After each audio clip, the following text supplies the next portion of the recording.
तारिणी जाते घर सोडून।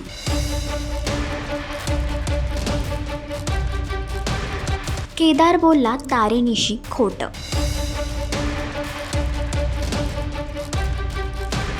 तारिणी या मालिकेच्या आगामी भागामध्ये अखेर तारिणी आता हॉस्पिटलमधून डिस्चार्ज होऊन घरी आले आहे। पण घरी आल्यावरती तिला आणखीन एक धक्का बसतो, तो म्हणजे तिच्यासमोर केदार आणि तिचे डायव्होर्स पेपर्स येतात आणि केदारने डायव्होर्स पेपरवरती सही केली हे जेव्हा तिला कळतं तेव्हा तारिणीचा आत्मविश्वास तुटतो।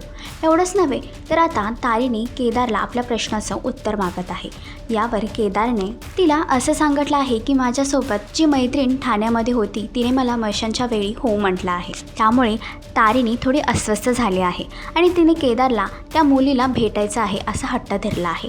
तर केदार आता कोणत्या मुलीची भेट तारिणीशी घडवून आणणार आणि केदारच्या मनातलं प्रेम तारिणीला समजेल का? तुम्हाला काय वाटतं हे कमेंट करून नक्कीच सांगा। आणि असेच अपडेट जाणून घेण्यासाठी तुम्ही आमचं channel Tellychakkar regional like, share आणि सबस्क्राईब नक्कीच करा।